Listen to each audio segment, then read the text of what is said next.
Olá pessoal, tudo bem? Eu sou Marcelo Bertoncini, vocês estão no meu canal no qual eu falo um pouco sobre direito patrimonial. Bom, no primeiro vídeo fizemos a apresentação do canal, no segundo falamos um pouco sobre a importância do porquê e para que abrir uma empresa e hoje nós vamos falar um pouco sobre contratos. A ideia do vídeo de hoje é falar da importância de fazer um contrato. Muitos devem perguntar, nossa, mas isso é algo meio burocrático, meio chato de ser feito, meio trava de negócios? Bom, veja, há formas e formas de fazer um contrato. Então, o vídeo de hoje se chama Registro Combinado, Faça um Contrato. E por quê? Bom, para que serve um contrato? O que é um contrato? Um contrato, pessoal, ele é toda negociação que nós fazemos com outra pessoa para que, numa troca econômica entre eu e essa outra pessoa, aquilo seja cumprido. De forma bem rasa, ou seja, um contrato nada mais é do que o combinado geral daquela obrigação termo jurídico, na qual eu adquiro algo, ou um direito, ou um serviço, um produto, o que for, e em contrapartida eu pago aquela pessoa com dinheiro, com alguma outra prestação de serviço, com algum outro produto, enfim. Existem formas e formas de fazer um contrato. O contrato está, então, permanentemente entre nós. A todo momento em que há uma troca minha com uma outra pessoa, ou com uma empresa, por exemplo, eu estou entabulando um contrato, por mais que eu não esteja assinando algo, assinando um documento dizendo que aquilo é um contrato. Então, existe assim, podemos dizer, o contrato escrito, aquele que normalmente a gente usa para situações, nós, pessoas físicas, mas que envolve uma troca maior, uma negociação mais diferenciada, um valor mais expressivo, e aquele contrato em que nós celebramos, ou seja, fazemos parte de forma mais expressiva, uma compra de um produto no shopping, no supermercado e assim por diante. Tá? Então, o contrato ele vai apresentar o pacto, o combinado entre duas pessoas, ok? Ele é esse veículo, esse meio de estipulação, ou seja, de determinação e combinado da obrigação entre duas pessoas. Aquilo que eu falei, eu entro com uma prestação, a gente chama no direito. O que é a prestação? A prestação é a minha parte do negócio. Eu entrego essa parte do negócio em troca de uma contraprestação, ou seja, daquilo que alguém vai me dar em troca daquilo que eu estou entregando, ok? E as formas do contrato, então, resumidamente, elas podem ser escrita ou oral, ok? Bom, mas então, para que entabular um contrato se eu posso fazer ele por escrito? Se eu posso fazer ele oralmente? Bom, pôr o contrato por escrito é colocar ordem no negócio que você está celebrando. É organizar o combinado. E isso é muito importante por quê? Porque a partir do momento que eu tenho aquilo por escrito, eu coloco tudo o que há de paralelo a esse combinado, mas que também é muito relevante. Então eu estabeleço a troca principal, escrevo o que vai ser feito. Coloco o nome das partes, parte 1, parte 2, o que está sendo comprado, ou adquirido, ou trocado, enfim, e por quanto, ou pelo que, e depois eu estipulo, por exemplo, sanções, penalidades, para se eu não fizer aquilo que eu tinha que fazer. Eu posso estabelecer um prazo para fazer aquele negócio. Ou seja, eu posso criar outras obrigações dentro desse contrato escrito, que muitas vêm sim em virtude de lei, ou seja, a lei já fala que elas existem, né? Mas deixar tudo, como se dizia antigamente, principalmente, preto no branco. É o combinado preto no branco. Eu contrato com a pessoa A para a compra de uma cadeira. por exemplo. Vou comprar a cadeira da pessoa A e em troca vou dar dinheiro para ela. Ela me entrega a cadeira, eu entrego o dinheiro. Só que a pessoa A pode falar, olha Marcelo, eu vou te entregar a cadeira daqui a 15 dias. Ok, eu posso aceitar essa condição, isso está no contrato. A pessoa A também pode falar, veja, eu te entrego daqui a 15 dias, só que eu sou um marceneiro e eu preciso adquirir um material para fazer essa tua cadeira. Então eu preciso que você me pague um sinal, um pagamento inicial. Pague 30% do valor combinado. Me pague esses 30% agora, dali a 15 dias, quando eu te entregar a cadeira, você me paga os outros 70%. Eu posso virar para essa pessoa e falar, veja, eu posso te pagar a entrada de 30%, mas o saldo de 70% eu consigo te pagar em 2 parcelas, em 2 pagamentos diferentes, sucessivos e de forma igual, sem juros. A pessoa pode aceitar ou não essa condição. Mas enfim, essa condição fica toda descrita no contrato. Como é uma relação que vai durar ali, supondo que a pessoa aceitou a condição que eu coloquei do pagamento dos 70% em 2 vezes. Essa condição, esse contrato, ele vai perdurar até o momento que tudo for entregue. Ou seja, que eu pagar os 30% de entrada, que a cadeira me for entregue, que eu pagar metade dos 70% de saldo na entrega da cadeira e a outra metade lá nos 30 dias depois, por exemplo. Até lá, o contrato não vai ter sido perfectibilizado, ou seja, eu não vou ter finalizado a contratação. Ela só termina quando eu pagar lá a última parcelinha que eu combinei com o meu fornecedor de cadeiras, a pessoa A. Vocês estão vendo que é uma situação hipotética e muito simples aparentemente, mas e se, por exemplo, depois de receber a cadeira e pagar a primeira metade do saldo que eu combinei com o meu fornecedor, eu lá na frente não pagar em dia a última parcela? Bom, eu poderia, e a lei já traz isso, por exemplo, eu já incidi juros e multa de correção monetária, por exemplo.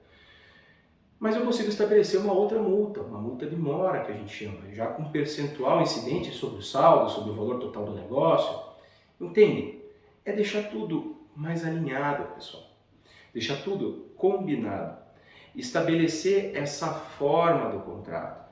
Estabelecer um maior grau de segurança para você que está contratando. E vejam, essa segurança não é só para si, essa segurança é também para o outro. Sempre temos que lembrar que quando a gente está falando de uma obrigação, nós estamos falando de um jogo comum entre 2 partes, a troca entre os 2. E o que se quer de pessoas de boa fé é que os 2 cumpram com as suas partes. Então, deixar isso no contrato é formalizar maior segurança para o seu negócio. Bom, então já colocamos que deixar por escrito aumenta a segurança do seu negócio. Vejam, e quando eu falo aumenta, eu tomo todo o cuidado para não dizer o garante, porque garantir a certeza de que algo vai acontecer, isso é impossível, ok? Pode ser, como eu falei no meu exemplo hipotético, que eu não pague lá na frente a última parcela da cadeira por qualquer razão que seja, por uma razão de força maior, por uma razão de um incidente, por uma razão da minha ausência, em razão de eu não querer pagar porque eu não gostei da cadeira, enfim. Por isso que o contrato é importante. Não existe uma garantia 100% e plena de que tudo vai ser cumprido, mas eu aumento o grau de segurança de que aquilo vai ser cumprido, porque ao estabelecer essas medidas e contramedidas no contrato, eu presumo que a outra parte, sabendo de qualquer ilícito que ela cometa ou quebra de contrato que ela cometa, ela será punida do outro lado. E, em último caso, eu já tenho um documento que pode ser plenamente utilizado numa ação judicial para cobrar aquilo que não me foi entregue. Ok? Então, o que eu acabei de falar para vocês? É aquela outra ideia também de senso comum do pessoal falar: então eu faço um contrato para eventualmente, se eu precisar, forçar a sua execução, forçar o seu cumprimento. É o executar o contrato. Muita gente utiliza esse termo, tá? para aquele momento em que, quando não foi feito, eu pego aquele contrato, judicializo o problema e o juiz vai me dar a resposta lá contra aquela pessoa relacionada à entrega ou não daquela situação. Então, executar o contrato. Essa é a perspectiva que se fala de forma mais coloquial com relação a forçar lá o cumprimento da obrigação pactual.